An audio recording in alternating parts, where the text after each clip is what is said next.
Welcome to another episode of Inspiring Herstory. Today I have the pleasure of speaking with a friend. Her name is Michelle Gordon, and she lives over in the UK. Michelle is an author of several books, a publisher, and an entrepreneur. Michelle and I met many years ago at a conference in Oregon. I still smile when I think about our adventure to Crater Lake, which is talked about towards the end of our conversation. I am Barbara Ann, and this is Inspiring Herstory.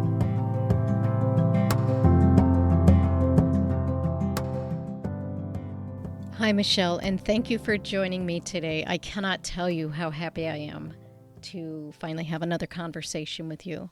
Why don't we begin by you telling us a little bit about yourself? Hi, yeah, no, it's good to chat a little bit about myself. Goodness, I don't even know where to start. Well, you're an author. I am, yes, We'll start with okay, there. Looks like, so you started writing 2009, if I yeah, know correctly? yep, you do. Yes. Well, that was my first novel I wrote in 2009. I wrote a novella when I was 15, and then I published that in 2007. So that was kind of the beginning of my sort of publishing journey.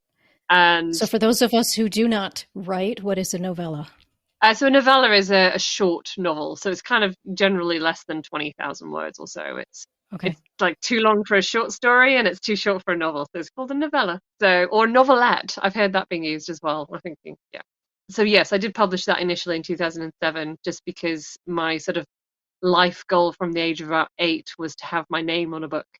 So in 2007, when it was possible to use print on demand for the first time, I printed copies of my novella. And then, yeah, a couple of years later, 2009, I was actually living in New York at the time. And I wrote, well, I was reading a lot of nonfiction. I was reading a lot of books while I was there. The local library was amazing, and I kind of worked my way through the entire spiritual self-development section. So by the time I'd been there for 10 months and I'd read all these books, I had this idea for a book. And on the 1st of April, on the day that I left New York to go home, I basically started writing the Earth Angel Training Academy, which was my first novel. And I wrote solidly for 2 months. And yeah, the beginning of so it would have been beginning of June then, what was that? Sorry, 2009. That's when I finished that book. So, and then I published that 2 years later in 2011. Did you publish it through a publishing agency or was it a self-published book? Yeah, no, it was entirely me, entirely independent, because I think I did send a few queries to a few publishers and that, and at the time it wasn't even a genre as far as I know. It is now on Amazon, visionary and metaphysical fiction is a thing. But back then there really wasn't a genre for it, so most people were just like, what would I even do with it? Right. To be honest, because I'd already published my novella and I kind of knew the process as well, I thought, well, I think I'd rather have the control. I'd rather have the process. I didn't like the idea of turning it over to an editor I didn't know and having them completely change things in that. So it wasn't really, didn't make much of an effort to get it published traditionally.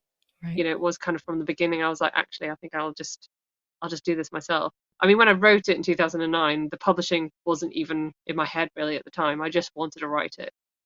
And in fact, I wrote the sequel. I wrote The Earth Angel Awakening, and I wrote the standalone novel Doorway to Pam before I published that first one.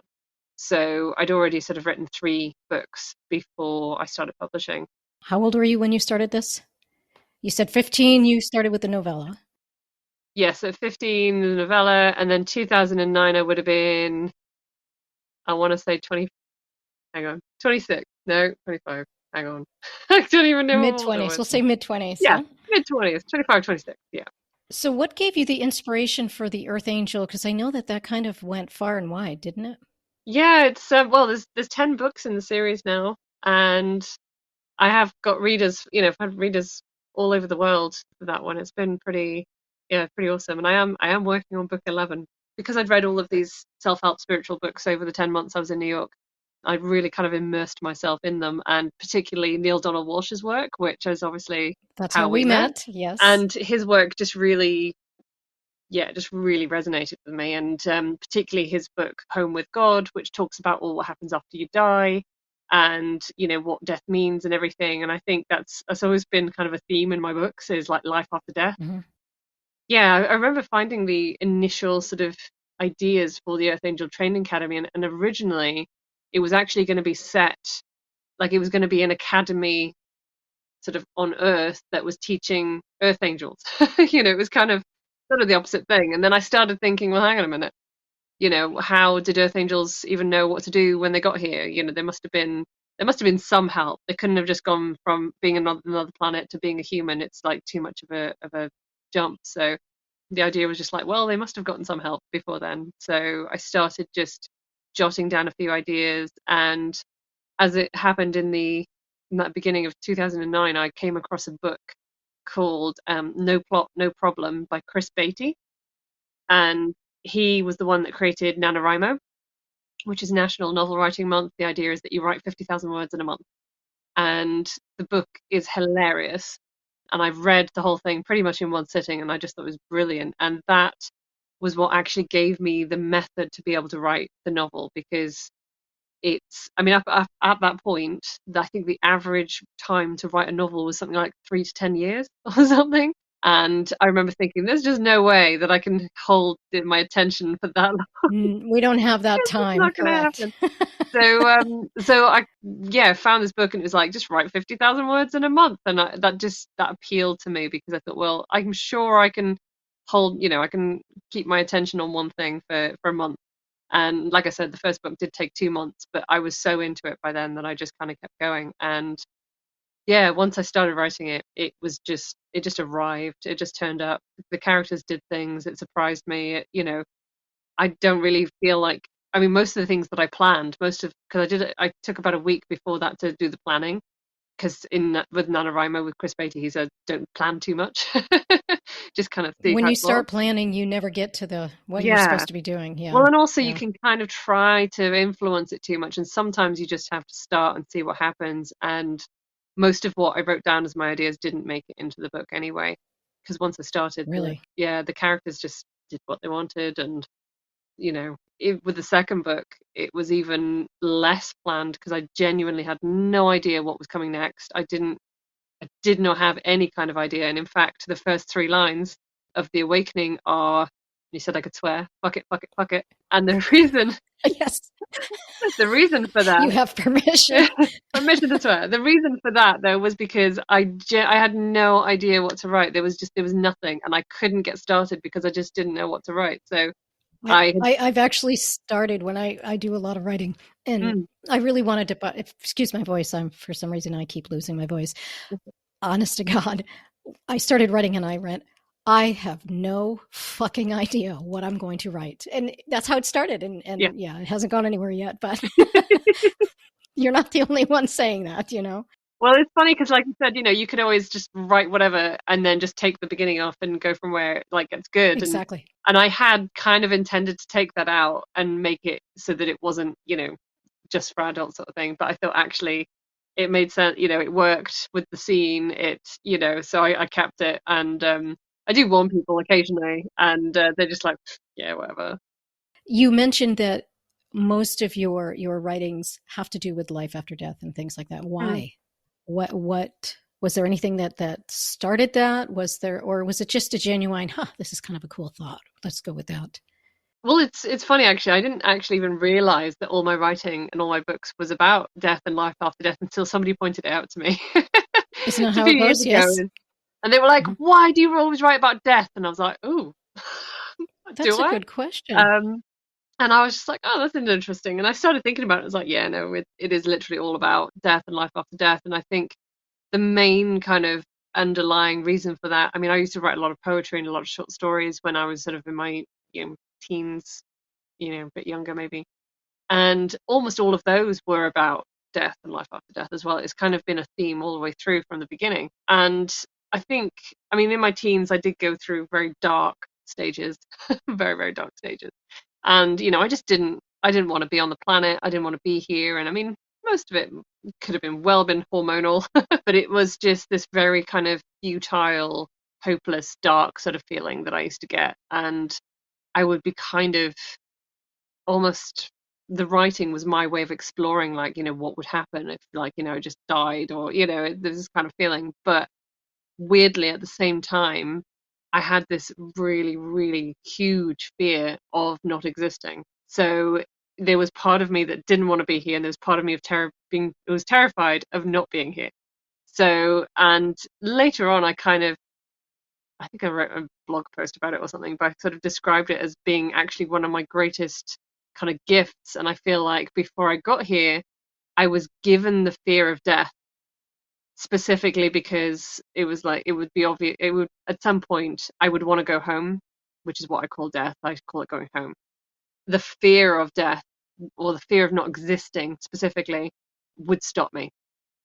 And I feel like if I didn't have that really, really strong fear of death when I was a teenager, I definitely would have got out of here, because I just did not want to But be you said that there wasn't anything really going on in your life to create that. It was there. just perhaps hormonal. There was a lot of sort of, I mean, for me, it was just this just massive sense of just not belonging here. I've never felt like, this was particularly my home. I just didn't belong. Okay. Yep. And I think the major thing that kind of happened, it was 14, yeah, it was about 14, was that was in this group of girls who I was really close friends with. There was 5 of us, I think.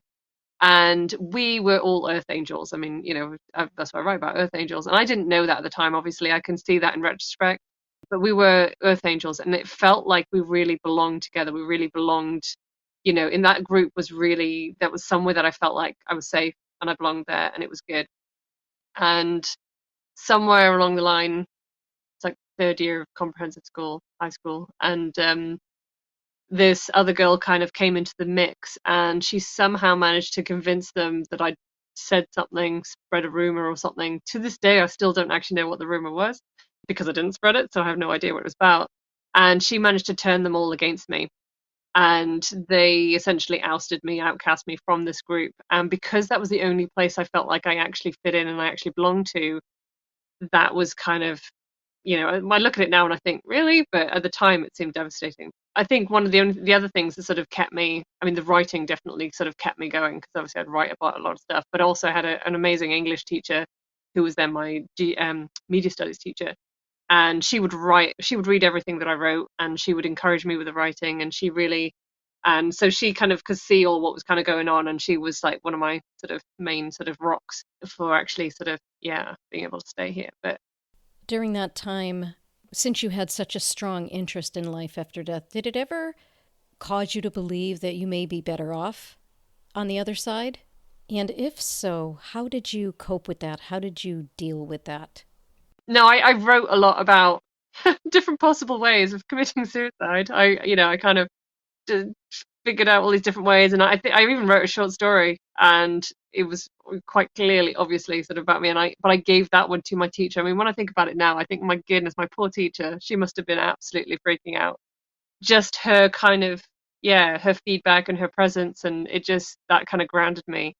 But I would never have tried because of this fear. The fear of death, right? The fear just stopped me from actually getting to that point. But the thing is, I grew up in a place in Wales. I mean, everybody thinks sort of Wales is so idyllic, but there's an area of South Wales where it's basically kind of the highest suicide rate in the UK. Wow. And out of my class in school, quite a few of them have gone now. They've committed suicide in my class alone, in one school. And I remember a few years later, so I was probably 18, 19 by then. Maybe it was a few years after that. Well, when I was 18, 19, I worked in the police headquarters briefly, and I was seeing all the reports of suicides, of death and that, and it was pretty crazy then. But a few years later, yeah, so it was probably about 2006, 2007, there was just this non-stop spate of suicides. I mean, there was like 20 something in a week at one point. And then everything kind of went quiet. And I remember speaking to somebody down that way, and they said, "Oh, everybody thought that it stopped, but they just put a media ban on it because they were Wow. worried about copycat Right. situations." Right. So it never really stopped, you know. Right. So, what do you believe about what happens when we die? Well, that's the thing. I absolutely believe that, we all have souls, we all energy, that we don't disappear, we don't cease to exist Right. because energy cannot cease to exist, and therefore we do exist in some form, not necessarily, physical form, obviously. And yeah, it's funny, the last few years I've delved more and more through my writing and also, through reading other people's work into the concept of time. And I mean, obviously, if we've read Neil Donald Walsh and other, spiritual books, then time doesn't really exist how we know it. So, not only do we have past lives and future lives, and then we have the times in between, but we also have parallel lives. And there's also sort of more recently been looking at the concept of not just parallel versions of ourselves, but that we've actually done this specific actual life in several times over as well. So If we don't repeat, from what I understand, there's a belief out there that when you're living, you are here for a reason. And if you don't follow through, if you don't finish that lesson, you come back and do the same thing again. And, yeah, so it's really interesting to hear. And it's funny, you always circle back, and I'm delving more into things of that nature, and trying to come to terms with my upbringing versus what I knew was wrong and what I knew that no one else was talking about. And then finding my people and going, huh, you guys exist. So, I met so many amazing people. Do you remember that girl from Australia? I can't remember her name, but I follow her still. Jacqueline, I swear, my face hurt so much from laughing when we went up to, what was it, Crater Lake. Oh my God. I Crater Lake, remember yeah, it was so fun. And I have not laughed. I yeah, authentically laughed. Even Natasha was like, oh, who are you? Because it was so funny to be around people. She's it amazing. Oh my was. God. I've got to reach out to her. It's so amazing. It was because she'd never seen snow, She had had not she? only never seen snow, but she made that comment about how wonderful it was that nature had provided a road for us to go up to Crater Lake. And I She, honestly, she said, oh my God, I thought she was kidding. And then when I found out she was serious, I couldn't stop yeah. laughing. No, she said, "Isn't it amazing how it doesn't snow on the road?"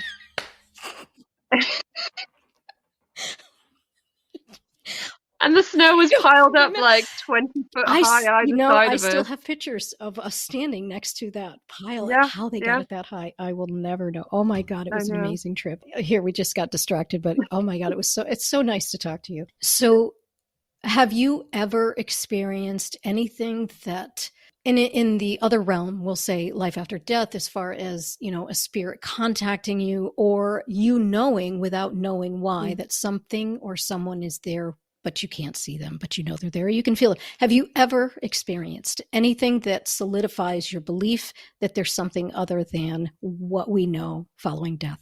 Yeah, I mean, there's a lot of different, a lot of different times, but I suppose the more specific time was, seeing as we were talking about suicide. There's a friend of mine, well, I say a friend, somebody that I was in school with. He was in my class, and I had a crush on him, which obviously I never told him at the time. And when I went to university briefly, didn't finish, and I was in university 2005, so I was 21, and obviously he would have been the same age. He would have been 21, and that summer before I started university, I was out in summer camp in Connecticut, and I was getting letters from my friends, and like, getting letters was a big deal. And I got this letter from my close friend from school, and there was a little PS on the bottom of the letter, and it said, "By the way, Nathan has died." And there wasn't really any other explanation, and I remember just feeling quite gutted and really upset about it. But obviously, like I said, it wasn't like he was a close friend, it was just somebody I was in school with. But obviously nobody knew that I'd had this sort of crush on him. So that was in the summer, and then sort of 3 or 4 months later, when I was at the university, sort of in the autumn term, there was a lot of people there who were quite spiritual and quite open to sort of psychic and spiritual things. And my sort of next door neighbor in the dorm rooms, she could see and talk to spirits all the time. And she was studying archaeology, so she was constantly bringing something back from some bones. And we just had a lot of different like experiences and things. And there was this week or so where everything kept going haywire all the time. My TV kept switching itself on and off. My laptop kept crashing. I had a little sewing machine because I was making stuff as well because I didn't stop crafting anyway. And my sewing machine would sort of blink. the lights would flash on and off, music. It was just this constant electrical disruption. And I also had this like really kind of odd feeling, like this pressure on just on my sternum here on my chest. And I don't even know what it was that kind of made me sort of wonder, but I kind of said his name out loud and everything kind of just stopped and went really quiet. And from then on, I sort of started interacting with him, just talking out loud to him. And I could kind of, I was kind of getting responses. But I mean, there's always that sort of thing of like, yeah, just making it up. But hey, it kind of makes me feel better. Then, sort of, yeah, over time after that, there were quite a few confirmations that it was actually him and he was really around because sort of probably about, well, a good while later, actually, maybe a year later, I'd left the university, I'd moved away, and I was now up in Derby, which is in the middle of England. And one night, my friend who lived next door to me, who could see and speak to spirits, she rang me up in a panic at 11 o'clock at night because there was a spirit that wouldn't leave her alone. So I was just like, well, I don't know what to do. I'm 5 hours away. I can't, I can't like, come and help you. So, we were trying to sort of energetically move this being away or, and nothing was really working. And she was really freaking out. It was really upsetting her, which was unusual because she was pretty unflappable generally. She'd been dealing with this since she was a kid, and I remember just in my head, I didn't say anything out loud, but in my head, I kind of went, Nathan, do you think you could just go and sort this out? Because I have no idea what to do right now. And I just said it in my mind, and within seconds, she could sense that there was somebody else in the room. And then she said that the horrible one had gone, but the nice one was there. And she's like, yeah, I like him. He's all right. And I remember freaking out then. I kind of get the chills when you say that. Yeah. That's Because cool. I was just like, I can't believe that actually worked. And he's come through several other, mediums and people over time. They've described what he looked like. They've described how he died. They've just, so it's kind of, yeah, there's been a lot of confirmations. There was even the brief time where he started haunting my editor because I wouldn't write the book about the two of us. And so she started dreaming about him, and so that was quite funny. So he wouldn't leave you alone. Yeah, so the sort of result of that was the book that I wrote called I'm Here, which was a kind of fictionalized account of our story, because I added in like that incident with my friend late at night, that was kind of added in, but I fictionalized kind of the whole thing and made it even more sort of supernatural and everything. So, but it's the only book I've ever written that's in the first person, and it's written from kind of my point of view or my character's point of view and from his point of view. And it was really bizarre because obviously his point of view, I was just writing, kind of channeling what he was telling me. And it wasn't until I kind of got to the editing process that I realized that when because there's a time in the book where he's in this dimension rather than in the dimension where he resides.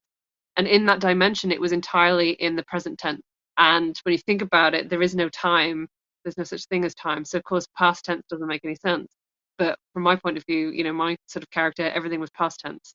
So that was kind of bizarre because that wasn't really something that was planned. I didn't even notice it when I was writing it. It was only really in the editing that I thought, oh, this is a bit weird. I've had some weird experiences myself.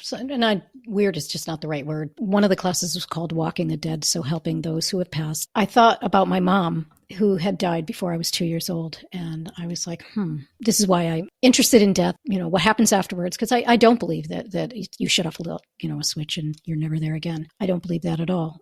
So I was in another class. I want to say it was dealing with death, but I'm not positive. I had mentioned, they were talking about, speaking to your spirits and stuff, and I still hadn't quite swallowed all that. And I said something about, we can communicate with the dead. Then how come my mom has never said hi? Why? I came home, and I don't really talk about my classes or what I'm experiencing when I'm out and about. And when I come home, I don't really talk about it because it's still one of those things where you go, they're going to think I'm weird. I'm going to go in a straitjacket, so you don't talk about things. And the class was intriguing, but I was very sad that my mom hadn't tried to reach out to me because I'm in my 50s and I've never talked to her. So the coolest thing happened. And at the time, my daughter was very young. I came home, didn't say anything, about it. It's not something I talk about. Then within a day or two, and I can't remember if it was that night or the following night, but she said to me, Mom, I had the weirdest dream. And I said, and I knew as soon as she said that, I knew with no reason of knowing, I knew. And I said, oh, what about? Now, I'm not one to, I don't put little ideas in someone's mind so that they come up with something. I never said anything. And I said to her, well, what was your dream? She goes, well, there was a woman. She goes, I've never seen the woman, but she looked like you. And I got the biggest chills and I almost started to cry. And I'm like, okay. And as I'm talking about it, I still think about it because it really kind of wrecked me. But she said, she goes, I knew her, but I've never met her. And I said, oh, okay. Well, did she say anything? That's all I asked. She said, tell your mom I said hi. What the hell? Like, the kid was only 6 or 7 years old when that happened. And to this day, it still makes me want to cry because it's like, okay, two things. One, how? Like, how? And two, why not me? You know what I mean? Why not me? Instead of going through my daughter. And so, I know that there's more out there, but it's so cool when it happens, because so many things have happened. We could go on for years on things that I've noticed, which is why I believe, because I'm not one of those people that somebody tells me something and I go, oh yeah, that's truth. I have to experience. My truth is what my experience is. Your truth is what you experience. And for anyone to say, oh, that's hogwash, well, that's not you. Your opinion of me does not matter to me, and it doesn't make my experience less real for me. So that's my answer to that. But knowing what I have witnessed, how felt certain things that have happened, I know that there's something. I just don't know what, I think that things happen to people that they go, wow, they'll be talking about their mom and a cardinal shows up and that just happens to be the favorite bird. You know what I mean? Like, things happen all the time. And I think that if we paid more attention to it, we'd really realize how very real. There's a reality that we're told is not there, but it is, So that's one of my stories of how I know that my truth and how I know that there's something other than where we are, so. And I think, a lot of people think, like you said, that, if you're into spiritual things, you'll just believe anything or believe everything. And it's like, I am very, very skeptical all the time. 100%. Yes. People don't expect me to be skeptical, but it's what I believe is because of what, like I said, what I've experienced. It's not just because I've read something in a book or, something has to really sort of click and resonate with me. And quite often I'll read something and I'll be like, yeah, right, whatever.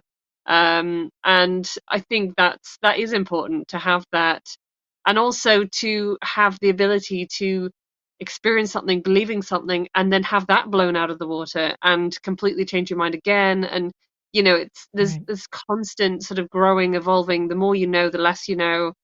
And that's kind of what I love about the sort of the whole, spiritual kind of exploration, really, is that we don't really know anything.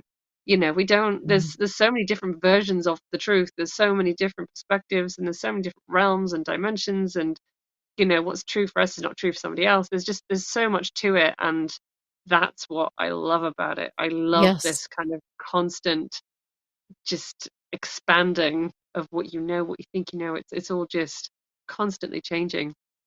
And yeah, I love that. I like that there's no finite definite answer or answers, It's a constant learning. And then when, like you said, when you think you know it, then something just blows it Yeah, out of the water and you're like, oh, exactly. you said you have another book. Are you in the middle of writing another book? A few as A few. usual. um That's awesome. Yeah, my next one that's coming out is next month, actually, and that's the second children's novel. So I've written, the first novel is called The Magical Fairy Door. The second novel is The Magical Mermaid Portal. So there's magical doorways, and there's a different magical being in each one.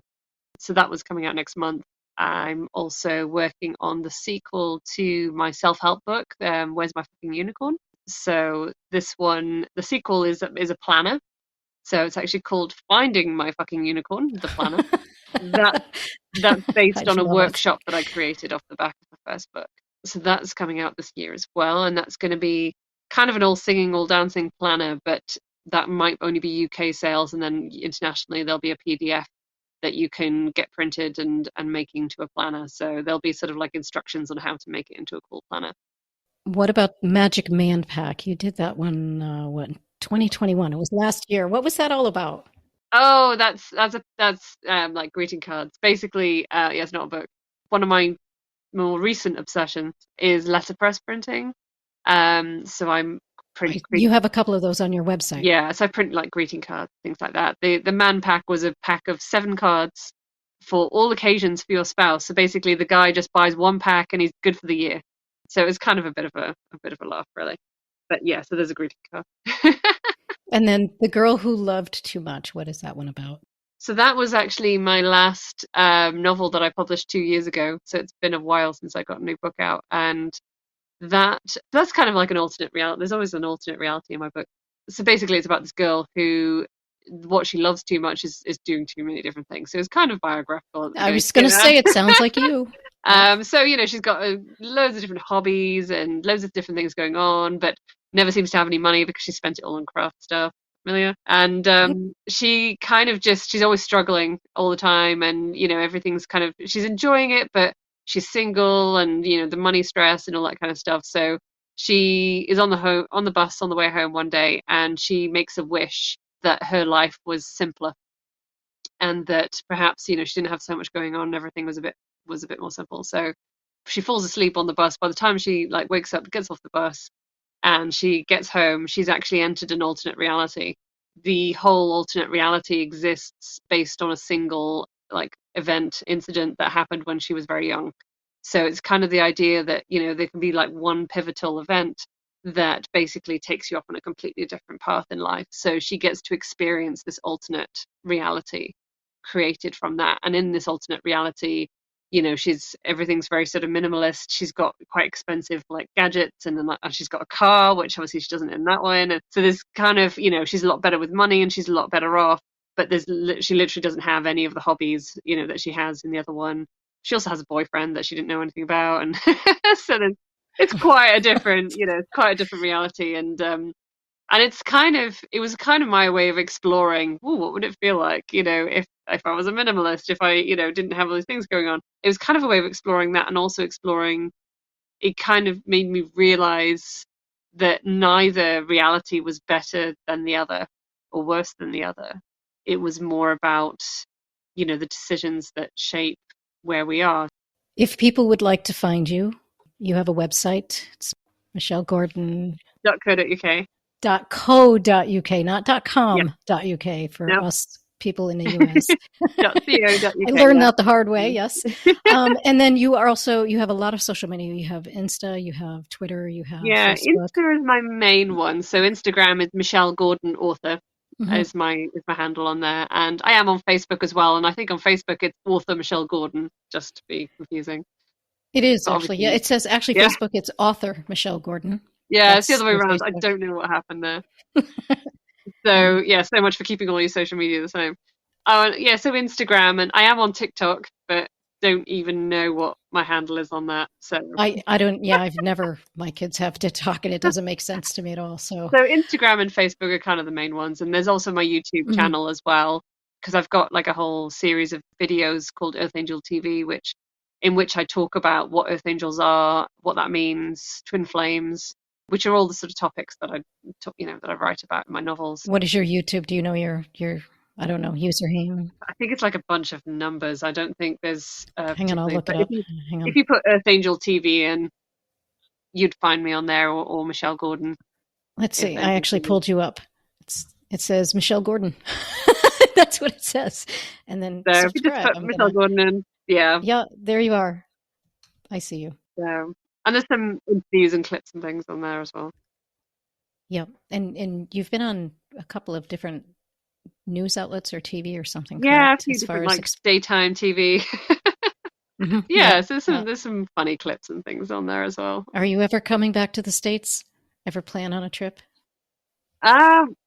If things get a little less crazy, I think you guys have still got a few travel restrictions and stuff on at the moment. When the world gets to a different place, I'm not going to say back to normal, because I don't think we've ever been normal, but no. I know what you mean. The question I ask everybody, and I told you I'd ask you, is if you had a word of advice or a saying that really helps you through life, what would it be? What would you tell others who are looking to either delve into this world or write a book or something? What would you tell them?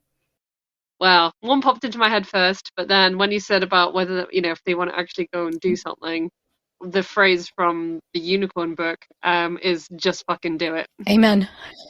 You can't say it any better than that. That kind of sums it up. You can't say it any better than that. I think, there's so many things that I think, that'd be nice. And I have to admit, up until 12 years ago, I was very much an ideas person. I had a lot of ideas. I had a lot of stuff that I wanted to do. I thought, a lot of stuff ooh, wouldn't that be cool if that, wouldn't it be cool, and there wasn't a whole lot of action going on, to be honest. Guilty. It was Guilty. very much a lot of thinking, a lot of brain stuff, a lot of notes, ideas, and I mean, yes, in the 2009, I had actually written a novel, which I was quite impressed with, but I found the method, and that's another thing I talk about in the Unicorn book is finding your method, because everybody's method will be different. But when I met my partner, he is very much a doing kind of person. He will have an idea, he'll do a little sketch, and the next thing you know, he's built it. There's no kind of like, oh, maybe I'll do that. That'll be good. He doesn't overthink things. He just idea, sketch, create. And it was his influence that actually made me publish the first, that made me publish the Earth Angel Training Academy. And then I was publishing 2 books a year for quite a while. And he sort of made me realize, oh, you can just do things. You don't have to think of every possible outcome. Don't have to think of what might go wrong. You don't have to consider every aspect of everything before you try You something. need to get out of your own way. Just Yeah, do it. yeah, basically, yeah, and you just do it, try it. If it doesn't work, do something No else. one can, that's the thing is I think we're so afraid of something. And if you can live with the worst case scenario, then why won't you do it? Really? You know? And I think you were saying, nobody. You're gonna say nobody cares. You know what I I mean? think I think one. Yeah, no, I think one of the things that I say to people a lot as well is that we're all too afraid of what other people might think. We're all afraid of how other people will judge us, or of how people will see us, and all that. And actually, most people are so afraid of that that they're not even thinking about you because they're worried about what you're thinking of them. So everybody's just worried about what everybody else is thinking about them. So nobody is actually thinking about you. I think I did a podcast on that. It's like nobody is thinking about you. Oh, I'm gonna have to find that because um, I really do. yeah. We're so worried. Like, I worry about when I go out, what I'm gonna wear. No one cares. Serious as shit. When No, they they look at really you, don't. they either like what they see or they don't, and they move on, and no one gives a shit. Or they have no judgment. They literally don't even notice, what you're You're wearing or what you're you're a doing. you're a blip on their screen, and you Yeah, need to be authentically you. And so yeah, just fucking do it. yeah. No, Basically, I mean, I I love that. there was a lady in the shop the other day, and she's like, "Oh, now that I'm a bit older, I got to be careful what I wear." I was like, "No, you Why? don't. No, you don't. No. Wear whatever the hell you want. What's wrong?" She was just like, "Oh, okay."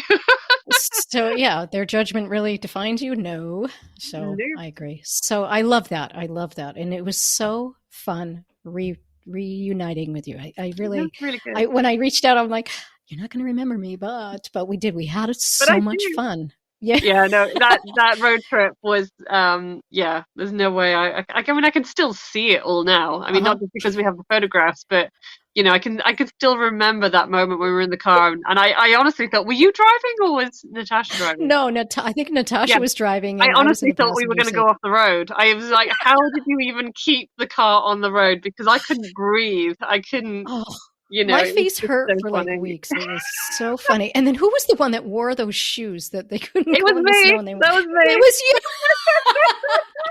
Well, Those shoes. I wasn't expecting to be climbing like an ice cliff that day. I was just sitting in a nice hotel at the Neil Donald Walsh thing. And there were You know. flowers and everything growing down there. And as we got Yeah, up the mountain, everything it was was warm. I mean, it snow. was, when was it? It was March, I think. And Something, yeah. it was lovely down there. There was no snow at all, was there? And then of course There as was soon as you no go into the snow. mountains, it was just The like amount of snow was, oh ice my God. cliffs. And I was like, I didn't even wear boots. I was wearing like ballet pumps, You, you know. you were wearing the most inappropriate snowshoes that you could possibly. Oh my I God, they were so remember many having fun. somebody either side of me, but holding onto my arms, dragging me up the ice because I couldn't get up. And you know what? I went back there. I went back to Crater Lake so that was 2013. So in 2016, so 3 years later, went back to Crater Lake with my mom when we were out in the States, and we went in June, July. Can't remember which one. It was in the summer, and there was still snow up there. I think there's always snow up there. Yeah. I mean, it wasn't obviously nearly as much as, and in fact, it was so weird because you know how we got to the edge in the car park and we had to climb up that ice cliff and you'd like drag me up to the top and then we could see the lake as we looked down. It was beautiful. Oh my Well, God, it was beautiful. there's actually Yes. a wall there. So underneath Who knew? underneath the 15-foot of snow, we just walked across the car park and could see the lake over this tiny wall. And I was like, There was a oh, building there too. I yeah, remember there was a building there. It yeah. was closed. Was it open when you got there? Yeah, I think It's the like a buildings were visitor open. center or Yeah, something. and like the Yeah, other it was so road pretty. was open as well because that road was closed when we went there. There's like another pass where you can go all the way around the lake, and we drove Huh, up there. I But didn't know that. there was still several feet of snow in some places, though. It was still, Oh yeah, my it's God. just insane, but beautiful place. Beautiful. So, Michelle, I'm going to say thank you. Thank you. I hope you enjoyed today's episode. That was Michelle Gordon. I will have her social media accounts and her website in the show description below. Also, if you or someone you know has had an experience that they cannot explain, a story of an encounter, maybe with someone or something that cannot be explained by your everyday language, a spirit, a being, or some kind of energy, and would like to share it, please contact me at barb.arrive@gmail.com. Again, that's barb.arrive@gmail.com. Until next time.